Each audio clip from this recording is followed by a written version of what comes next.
The point of all of this is the process of doing this allows you to make your marketing better each and every time that you iterate on it, or with each and every launch that you run. And this can apply to any kind of marketing campaign. It doesn't necessarily have to be about opt-ins. It doesn't necessarily have to be about sales. You could do a post-mortem on an awareness introduction stage campaign like a fan finder. In fact, you probably should.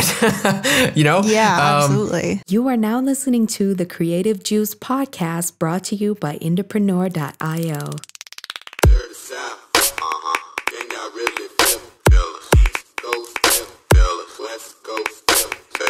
What's up, Indies? Welcome back to the Creative Juice podcast. I am your host, Corinne Campbell. With me is Jack McCarthy, and today we're going to talk about things because that's what we do here. Are you excited, Jack? We are going to talk about all the things. It's going to be a fun little deep dive. Absolutely. Well, I think something that we always, think about is looking forward and not looking back. But sometimes it's valuable to look back because you learn about what you've done, what worked, what didn't work, right? It's, we test things and so that we can look back and see what happened. And sometimes you might have a really big thing that you're putting together and you're kind of feeling it out along the way. But, that's not really enough. And that's something that I do on a lot of my campaigns, and something that Entrepreneur does on our campaigns is we always look back and we're like, all right, how did the team work together? What was the setup strong? Were there things we could have done better? Were there things that were cumbersome? Were there new things we tried? Were there things that we kept on and stayed the same? There's a lot of questions that you can ask yourself to improve the next time that you do something like this or something completely different, but you still learn about yourself and how you function. So, there's a number of things that you can call this. In the Army, it's called an AAR, which is an after action review. Very literal. I like that. That's nice. Yeah. Yeah. Well, acronyms. It's the military. You Yeah. gotta have as many of those as possible. But there's a lot of different things that people may call this. And so, Jack, do you have any specific names that you have for this process? Yeah. Well, so at the IndieX agency and at Entrepreneur as a whole, we call this process of looking back at a campaign or a promotion. We call that a post-mortem. So you might run a sales promotion, then you do a sales promotion post-mortem. You might be running an opt-in campaign, maybe for a specific period of time, and you're running after the fact, you're running an opt-in campaign post-mortem. I also like to call it... It's kind of dark. It is kind of dark. I like to call it... After death. Yeah, I like to call it, John Maddening your marketing, going over what worked, going over your highlight reel, and just doing a little play-by-play to see what you can learn and then what you can do better. I think that, the process of doing this is, I kind of think it's ignored, we talk about you want to use proven concept and proven marketing strategies, and, you want to do things in a way that has precedent, or has precedent to success, because not all precedents are good. But I think in terms of evaluating, specific to you, that's often something that goes neglected, and it's kind of just flying by the seat of your pants every time you do something. So having a process like a postmortem really allows you to learn from, mistakes that have happened, hypotheses that were proven or invalidated, what kind of messaging is working with your fans, depending on what your objective is. If your advertising costs were recouped in the course of, selling, for example, and just kind of how all the pieces of a campaign of any kind really fit together.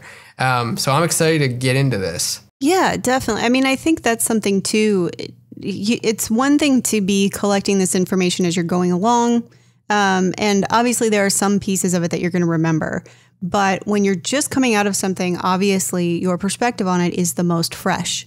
So that's why it's a good idea to kind of figure out how to document this almost. And you don't have to fill out a form or anything, but to actually kind of formally look at it, and kind of make notes of the things that could be improved. I mean, the way that the Army runs it is that everybody who was involved in something, usually all the way down to the lowest ranking people, will gather and talk about what happened, that was good and bad, why it was good or bad, and then how it can be improved upon for the next iteration.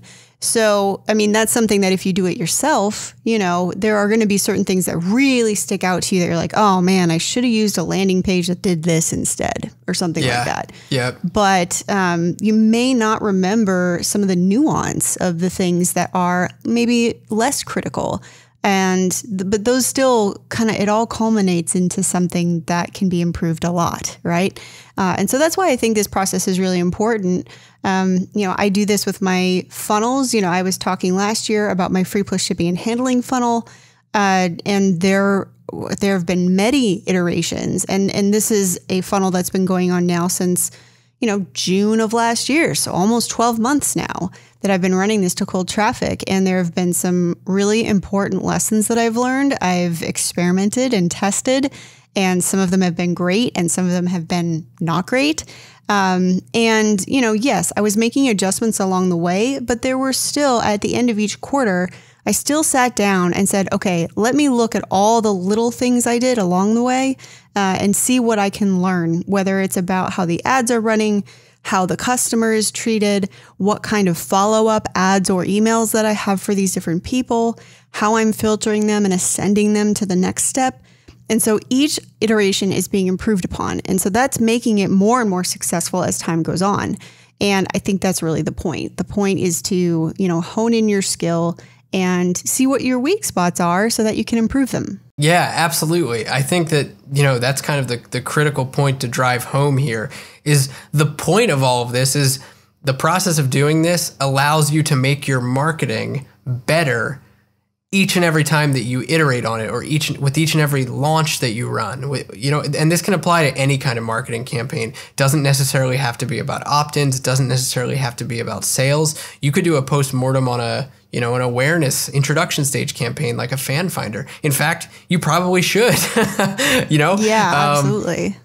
And that, and we can get into that in this episode too. Like what are the different types of questions that you would ask yourself for postmortems and different kinds of campaigns? We have SOPs that we use for all sorts of different campaigns so that we've kind of got a process in place for all of them. But, the process of doing this, the questions that you ask, the things that you learn will really vary from campaign type to campaign type, initiative to initiative. And I think that that's something important to touch on as well, because I know, especially early on, I probably early on in my marketing career had a misconception of like, oh, this is just something that you run, with big launches or, a big promotion that you're running. But really, it's a process that, can go from small to big, and you can use it to kind of like you were saying, like you can learn it as you're making, small kind of iterative changes along the way, and you can track those so that, for the next time, I can see like step by step, here are the small changes that I made. Oh, here's a big sweeping change that I should probably make the next go around. It kind of allows you to track all of those steps. Right. Well, and I think too, it makes more sense that you would do some kind of review or make notes about something when it is one big campaign that, you're pushing really hard for maybe, 2 weeks, a month, whatever it is, if you're doing an album launch, or if you have, some kind of basically a critical event where you are advertising or running emails or whatever it is you're doing. Right. And there's a date where it wraps, Yeah. It makes it's probably more logical that you've done some kind of evaluation of that type of thing, simply because it's like, okay, I did this thing, what do I think about it? But also, to visit back to that, the way that this retrospective kind of evaluation works for things that are continuing on. I mean, your music career continues on, and so there's always bigger and smaller segments. Yeah.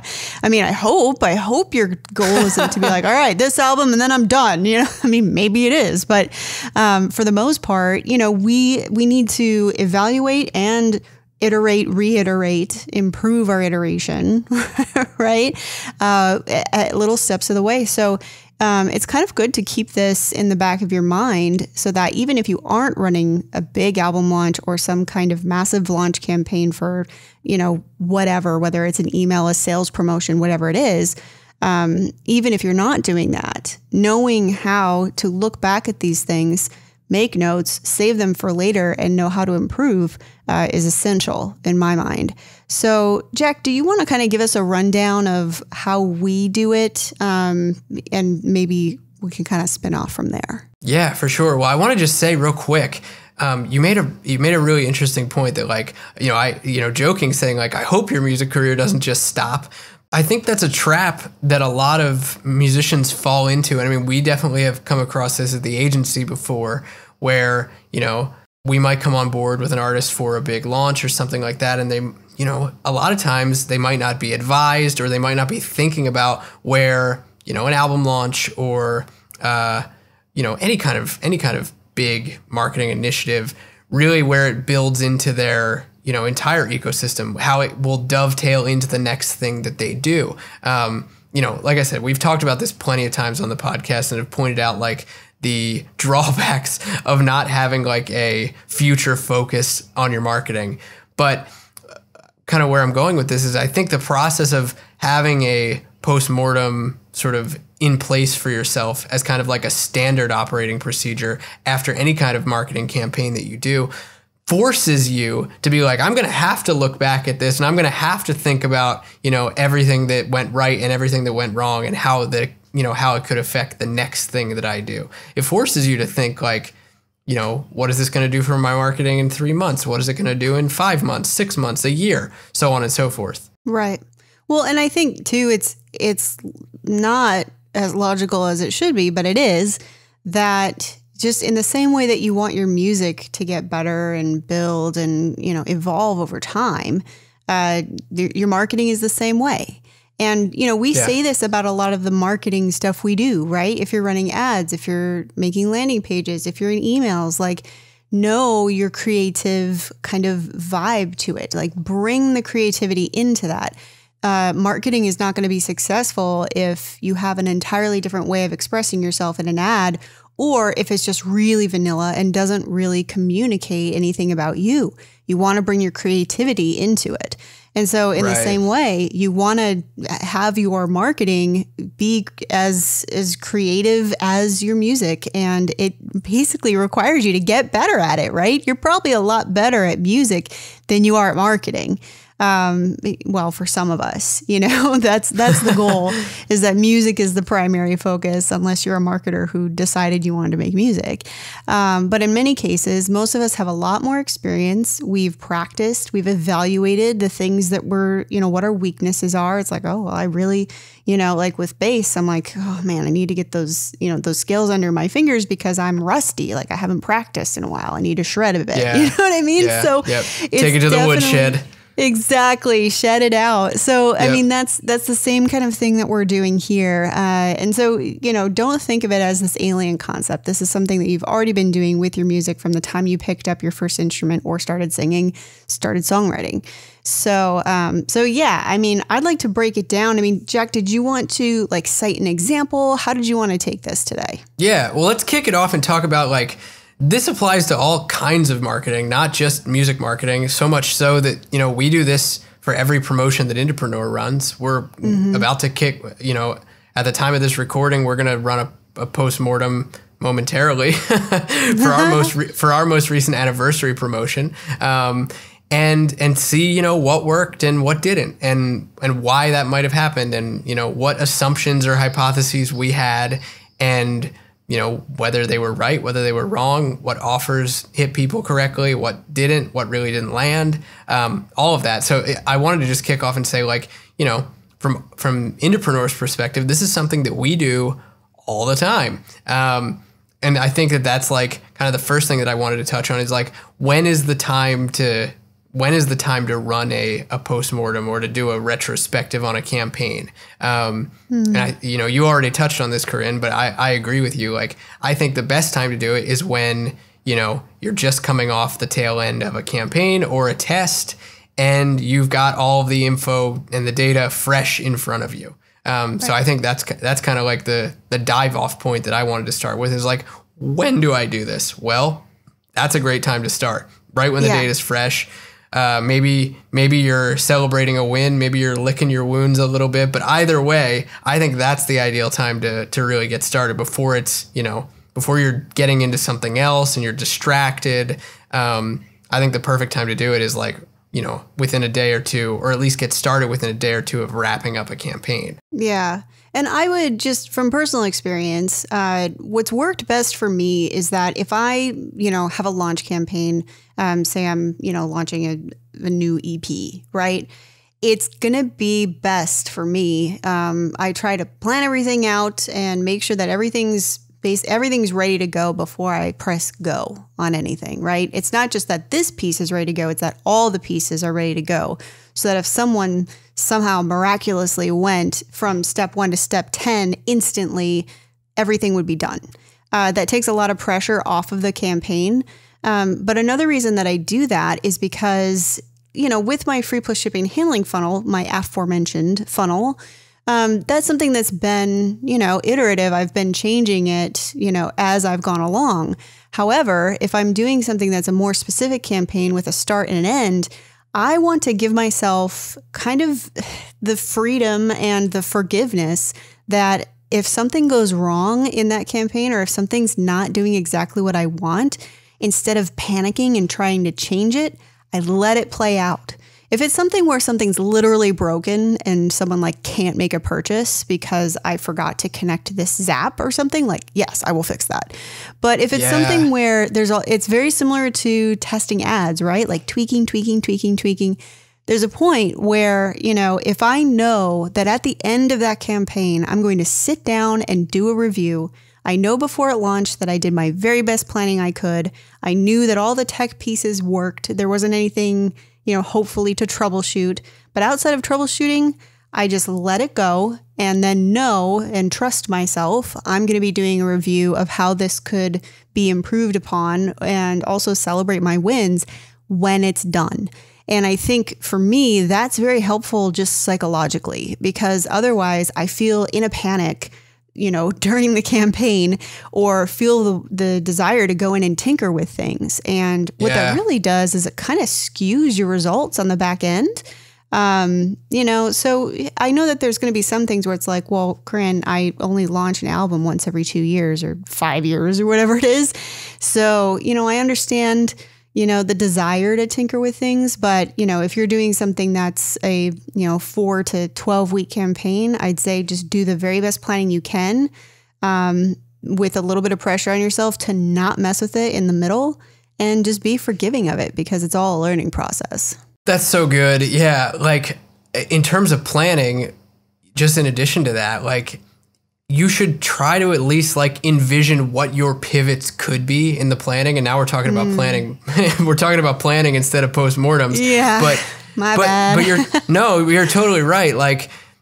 You get into the habit of tweaking on the fly, going into panic mode. I'm with you there. If I don't trust that I'm going to have a wrap up and a postmortem at the end, that definitely puts some subconscious pressure on me to be oh, these ads aren't working.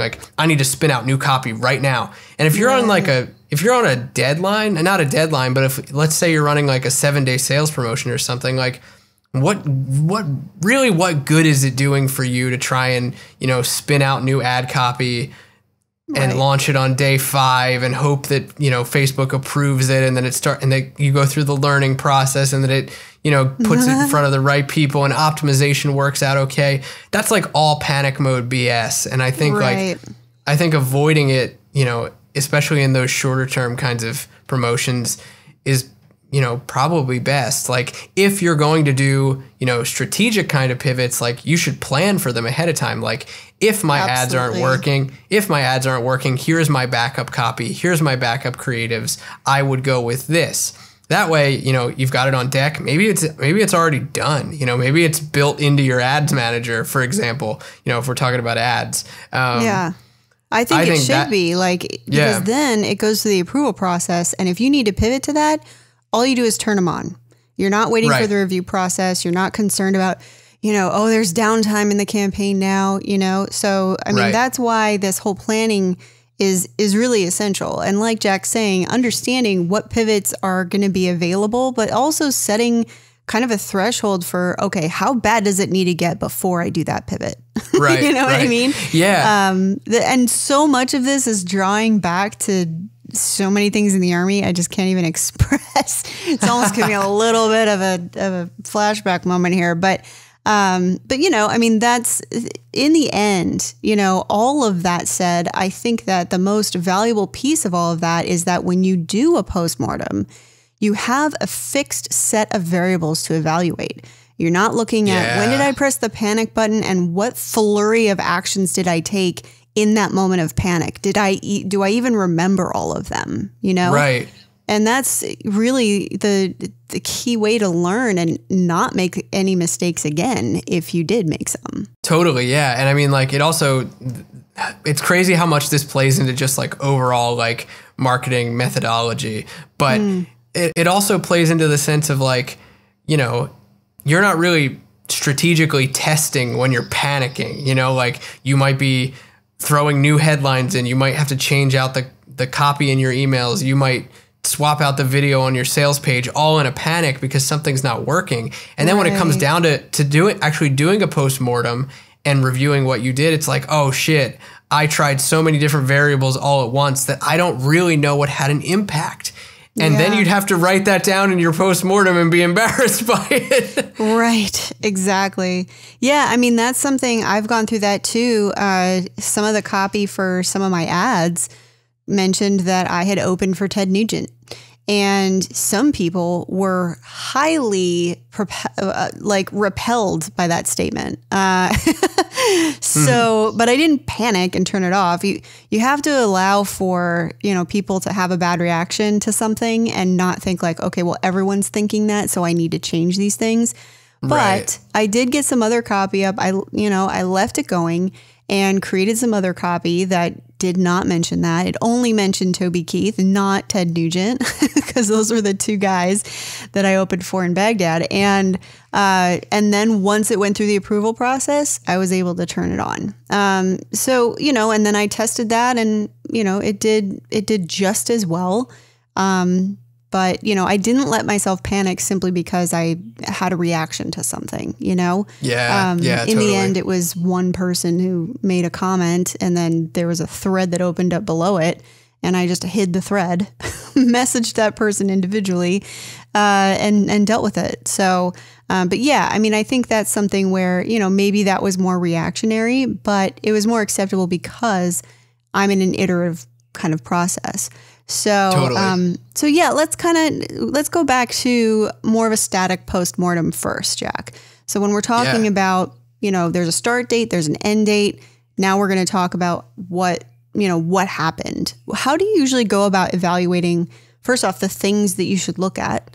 And then what process happens after you identify, okay, these are the things that we need to evaluate? Yeah. So zooming out, the first thing that I, ask myself at the beginning of any postmortem is like, what was the objective of this campaign? Because like we kind of addressed at the beginning of the episode, like you could be talking about, just a video views campaign. You could be talking about, a test run of a new bribe. You could be talking about a sales promotion. You could be talking about an album launch. So the first thing that I ask myself and, start to evaluate is like, what were the goals of this campaign? Going back to planning, what were we trying to achieve here across your whole ecosystem? And there might only be one thing, in a sales promotion, you might have one goal of like, I want to sell 15 of this offer to people who have never bought from me before. So I'm, targeting my email list. And I want to ascend subscribers, or I want to bring subscribers into customers, affirmation stage stuff. Maybe that was your goal. That's the first thing that I would write down, because everything else you ask yourself from there is going to be tied into what that goal was. Right. That way you're not like I keep doing this, but it brings us back to the planning. Yeah. You really, in theory, when you're setting out, I mean, I know it's easy to be like, yeah, I'm setting up a launch. It's like, okay, but what are the goals of that? Because if you don't have goals at the front of it or objectives that you want to achieve, then you don't necessarily have an easy list to evaluate how it went. So we won't go back there, but it's just a mention, that you want to have those goals so that, and you can do that after too. Like if you're in the middle of a campaign right now and you want to be like, but I want to do a retro on the thing I'm doing right now, you can still do that. Before you evaluate what went well and what didn't, sit down and be like, all right, what were the goals that I wanted? What are some things, as they call them, SMART goals, stuff that I can count or stuff that I can evaluate, and then some goals that maybe were more theoretical, but having those identified is definitely something that, you can do at the end, but is best if you do it before you kick it off. Totally. Yeah. And I mean, it's probably worth saying here that like we touch on that goal setting in a few of the trainings inside Indie Pro. Specifically, like I'm thinking about the new how to launch training. We have a new how to launch with funnels training, which is pretty cool.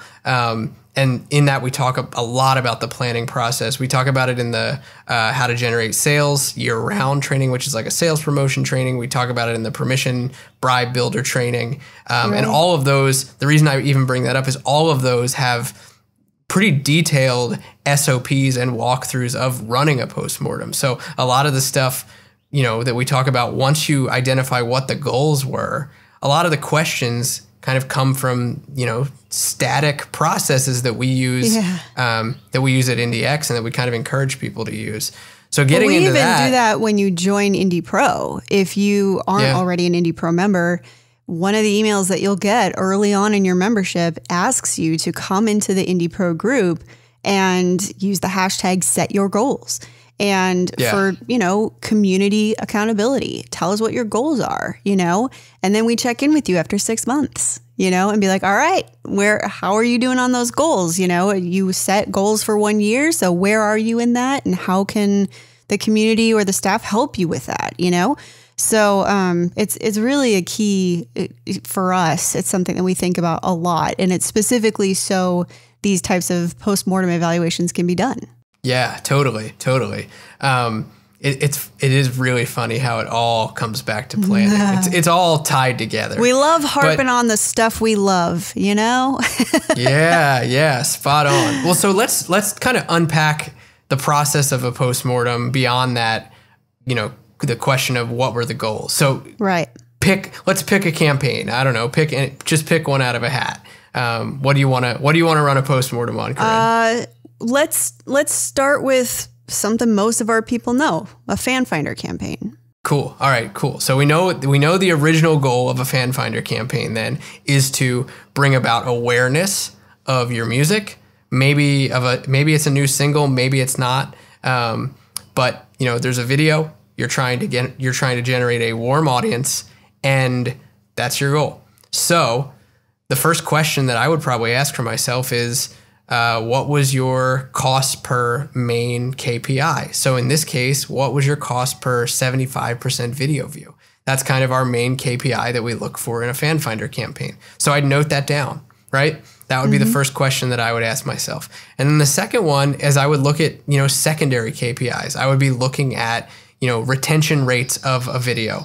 What were the retention rates between 3-second views to 25% views, 25% views to 50% views, so on and so forth. I'd mark down those retention rates, and that way I can look back at them and determine, well, what did these tell me? Am I losing people throughout my video? Can I start to get a hunch of like, oh, people are getting bored 50% of the way through, or maybe your cost per 3-second view or your cost per through play, which is probably a better metric to look at these days because that's what Facebook optimizes for. If those are really low, then maybe or really expensive rather, maybe the hunch that you derive in a future question is, did my copy perform poorly and did it not catch people's attention, or was there too much open space between the beginning of the video and some action happening that people dropped off? These are the sorts of things that you can kind of derive from your KPI related questions. So those would be like the first couple questions that I would ask myself. How did I hit my main KPI? What was that cost looking like? And then secondary KPIs. Did I generate engagement? What were my, through plays looking like? What were my retention rates looking like? Those are kind of the things that I would look at for a fan finder, just to start. Then I would probably ask myself, did anything come up in this campaign process that made it difficult for me? Maybe you found out, for example, this is where a lot of the technical headaches that you might have undergone can be sort of noted down. So then you know what to do so that they don't come up again. And I think this is really important, actually, especially if you're learning a platform for the first time, or maybe you've implemented new tech into a campaign, not necessarily just for FanFinder. This applies to anything. But maybe you forgot to use static post IDs in your ad campaign. And so your social proof, maybe or your social proof didn't stack. You swear you did. Yeah. I might be speaking from experience. Hey, we've all been there. I'm like, we've all been there. I got the right post ID on this one. I didn't. Yeah. Definitely been there. Too many times to count. Exactly. Yeah. So noting down that kind of stuff. What kind of difficulties came up? Maybe your ad account got shut down and your test just got screwed up because of that. Maybe one of your ads was stuck in review while another one was being spent. So your testing budget really didn't get evenly spent the way that you wanted it to. These are all sorts of the kinds of things that you would want to note down about the campaign creation process and the kickoff process. That way, okay, here's the technical difficulties that came up. How can we avoid them in the future? That would be the next question that I would ask myself. That way, you have a process. If you found I forgot about the static post IDs. Well, now in the planning phase for the next campaign you're going to run, you make sure that you have a layer of, QA that says, I'm going to make sure that I or someone on my team double checks this so that it doesn't happen again. Right. Yeah. Or like the last example you gave, if you are, dealing with one ad, getting all of your test spend before the other, in that situation, something you could pivot to next time or learn from that is okay, as much as I want to just turn the button on, I'm going to wait until both of the ads are through the approval process, leave them off until they've both been approved and then turn them on. And that way the test starts at the exact same time, not depending on your review.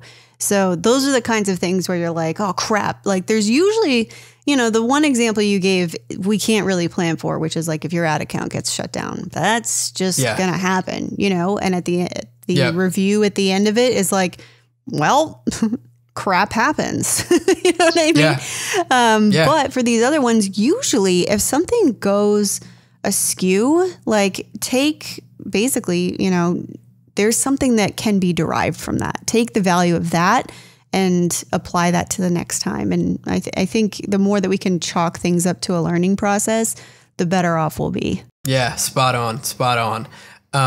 Another question that I would say to ask yourself, specific to a fan finder kind of postmortem, is, are you noticing, some more of this, I don't want to call it intangible because it's definitely tangible, but are you noticing increased engagement, right? Are you noticing that these people who are now becoming aware of you, the 75% video viewers, all of these new views that are coming, these impressions that are happening at the ad level, these people that are being introduced to you, are they engaging with you? Are you seeing a lot of comments? Are you seeing a lot of shares? Are people coming over to your page, checking out, the other content that you've got out there? Are they, hanging out on your posts?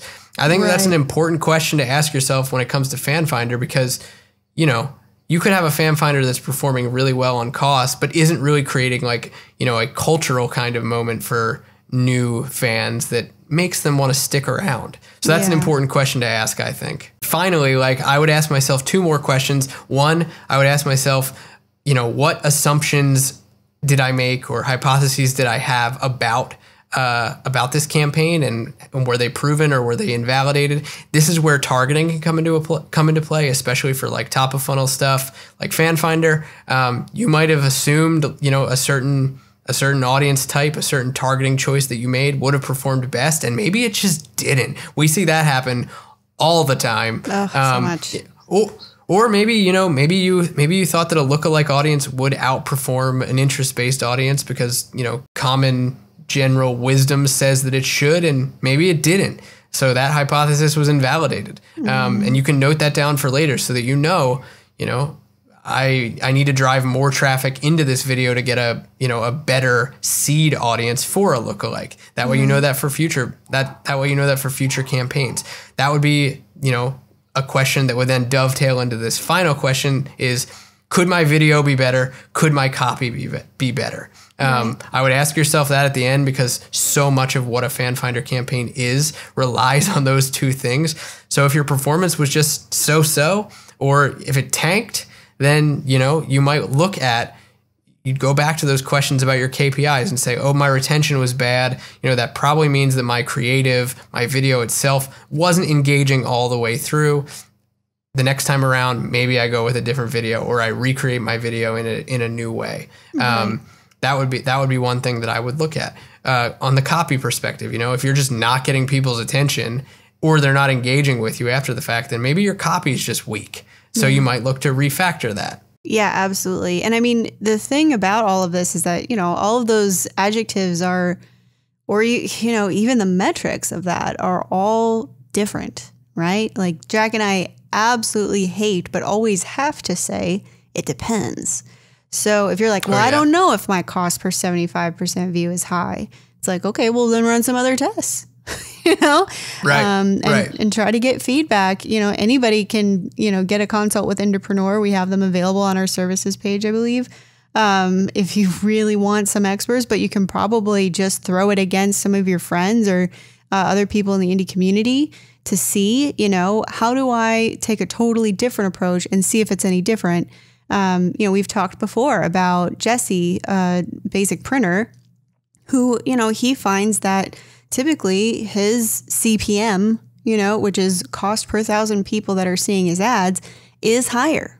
Whether he's running a lookalike, whether he's running interest-based, for him to get the types of, metrics that he wants to see, it's more expensive. And so for him to evaluate his cost per video view by using people around him to evaluate whether or not that's high isn't necessarily a good idea, right? So when we are talking about this, postmortem, it's good to have done multiple times through this so that the answers to those questions. And if you don't, that's okay. But you'll know more and more the more that you go along. Yeah, totally. You can compare against benchmarks, things to look for, but the best benchmark to compare against is yourself. Right. Yeah, totally. Because I know some people, also we're talking about 75% video views. If you have a 1-minute video, well, your 75% video views are going to be a lot cheaper, no matter if it's good or bad, really, because it's not very long. If you have a 2.5 to 4 minute video, okay, then you're probably getting a more reasonable metric. But if your video is 8 minutes long, well, then maybe you should be looking at cost per 50% view, So there's a lot of variables in here. It does take a lot of experience.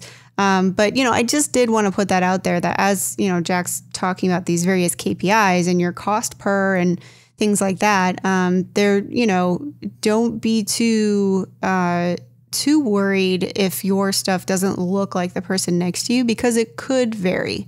Sometimes it's good to kind of put feelers out there if you have other people in your circle who are running ads and, try to gather some stuff. But some of this stuff you do have to infer if you don't have a lot of data on your own. Yeah, totally. And I mean, actually, this is like a perfect segue into talking about another kind of postmortem. Let's use sales, for example, right? And let's talk about and let's talk about, going back to the goals question for a second.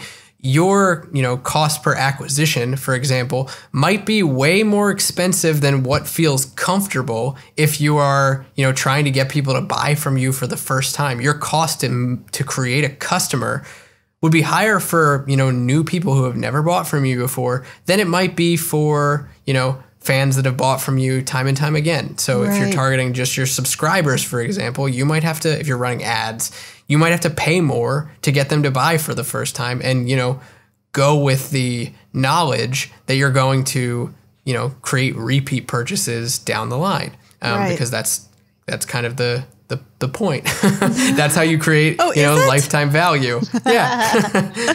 Awesome. Cool. I've been doing that. Well, there you go. But yeah, let's talk about a sales campaign related postmortem. You'd start with that all important goals question. Mm-hmm. And then the next thing that I would ask myself is, if you were running ads, what was your average cost per acquisition? What did it cost for you to get somebody to buy whatever it was that you're selling? Right. And from there, how much revenue did you generate? What was your return on ad spend?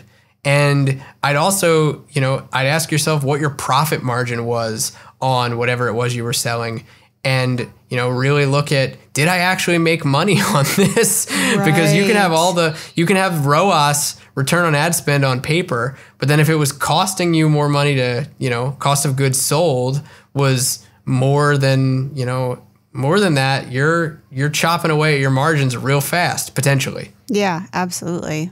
So those are, the first couple of things that I would look at when it comes to a sales related campaign. I would also look at, and this depends on what kind of campaign you ran. These questions kind of vary, like you said, Corinne, it depends. Kind of depends on what you were doing in a campaign. But let's say you included an email marketing element. You'd want to look at, what your open and click rates were. You'd want to look at the revenue generated from your emails. That way you can determine, did these messages really speak to people? Was I speaking to my customer or my potential customer in a way that resonated with them? And if not, how could I change that in the future? Right.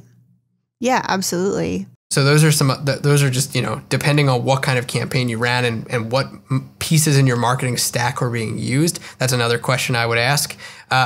From there, then, you've got kind of a sense of how your ads performed, maybe how your emails performed, what kind of revenue was generated, what kind of return you had. I would then ask myself, would I run an offer like this or this exact same offer again? And if I did, how might I change it? What channels would I use differently? Maybe if you didn't use email, you would look to introduce email. Maybe if you didn't use ads, you would look to introduce ads. That's kind of the question that you would dovetail into it if you determine you would want to run an offer again. Maybe you say no. Maybe your offer just tanked. I've certainly had that happen before. Yeah, definitely. And it's one of those things too, where it's like, you don't know unless you try, So yeah, I've definitely, and as much as I do ask my audience, and that's something else to look at too, when you're like, okay, maybe I need to change my copy. Well, you might not know that. If you hear back from fans though, if they, have something to say about what you said in a positive or negative way, include that in your retrospective. Think about, all right, what are the things that the fans told me? And, a lot of times that's how I develop new merch is I will ask them, what do you want? And sometimes even when I ask them what they want, what they want isn't necessarily what they would buy, or maybe it's not the price point they were expecting or whatever, So there's definitely been situations where even with my best efforts, something flopped. And I was like, well, I'm not making that again. You know what I mean? But you don't know unless you try. So, but that's why it's a good thing, sometimes fans will respond back. I was like, hey, would you guys want these? And they're like, yeah. And so I made them. But for margins to be reasonable, it was priced a little higher than even I would have liked. And they did not sell the way I wanted them to. So, but what I got back were a bunch of emails that are like, oh, I would really love these, but I just can't afford it. So, that's the kind of thing where you can take and learn, okay, did I price this too high, or can I literally not charge less than this unless I'm breaking even? Because then it's not entirely worth it.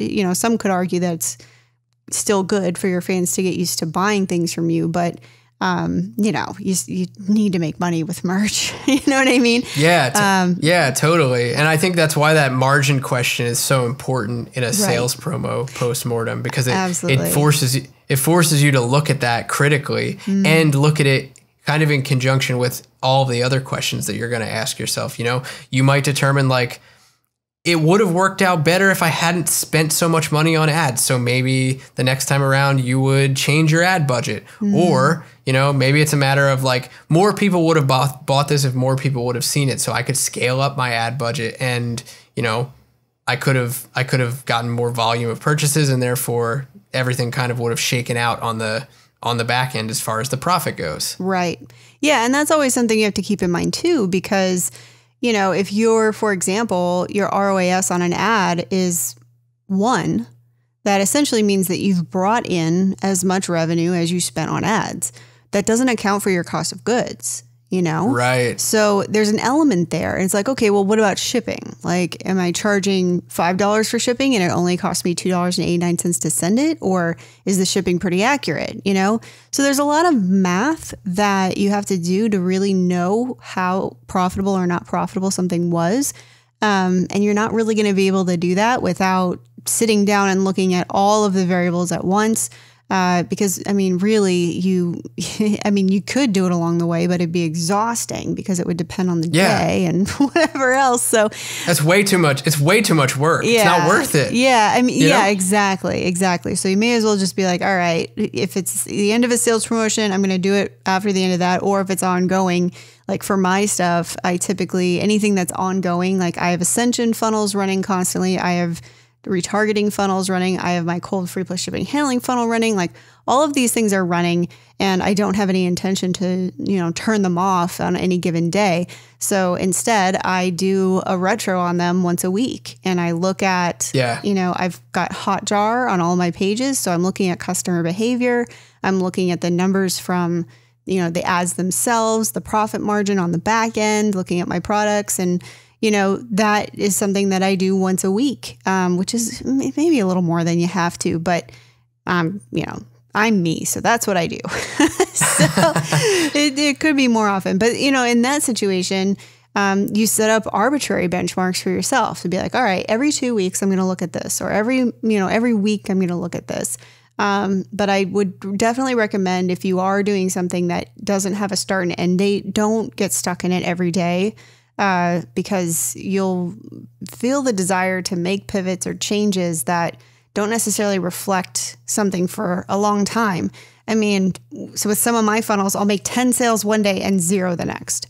And it's just like, why?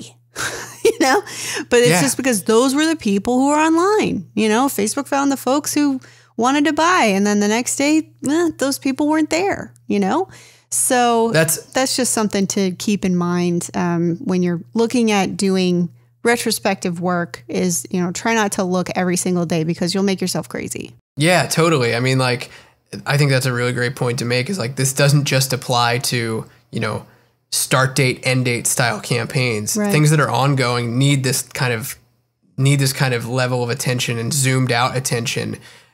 Just as much as you're watching your ads manager day to day. Like, I would hope that by listening, you've probably heard us talk about, like, don't touch it.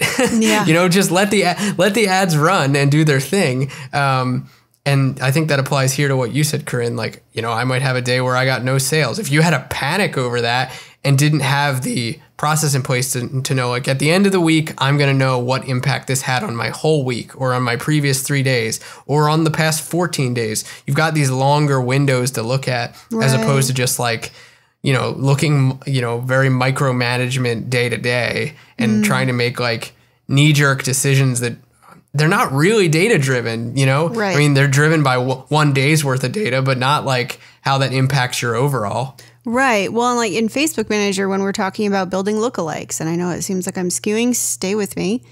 When we talk about lookalikes, you can build a lookalike starting at 1,000. The reason why Facebook doesn't let you from a few hundred usually is because it's like, that's not I don't know, man. Like, I need not more enough data points. Yeah, I need more information, So in the same way, you're probably not making 1,000 sales, a week or whatever. But in the same way, if you look at one day, you're getting a very chopped up, small view of data. And so whether one day is successful or not is not really the point. And even if you look at, daily spend on a campaign, Facebook saying like, we're going to spend this per day. But if you look at your history, it won't spend exactly that every day. It might spend a tiny bit more than that, or a tiny bit less than that. And really, it's because over the week, it's going to average to that amount per day, but it's flexing based on who's online and what's going on and what inventory is available and all of these other things. So in the same way, when you are trying to look at a campaign and how it's doing while it's running, you need more data. And, even sometimes 2 to 3 days into campaign is, will pass before I really start to see any kind of trend in any direction. So I won't do anything for a week unless it's like just, obviously bombing. Like if nothing happens for 4 days and I'm spending $100 a day or something, that's getting turned off. Totally. Yeah. But otherwise I try to, zoom out and let it breathe, because just the way that Facebook needs, the machine needs the data to build a lookalike, you need data to make good judgment calls about what's actually happening in your funnel. Totally. Yeah. And, not to sound like a broken record here, but that's why this process is so good, because it gives you data over time on previous campaigns, on previous launches, on previous iterations of campaigns that, if you're running something ongoing, this process gives you data to look back on and make decisions about. So one of the questions that I would definitely ask myself in a postmortem for sales is, what data do I have, or what data did I have, and what assumptions and hypotheses did I make based on that data? Were they invalidated? Were they validated? What did that end up shaking out like? So that might have to do with audiences. That might have to do with offer. It could have to do with the channel that you're running it on. Like maybe you thought more sales were going to come from email than they actually did, and that might inform your strategy down the line for, how you allocate resources. You might spend more on ads versus focusing, more on email. Although I've often found the flip side to be true, but that's neither here nor there.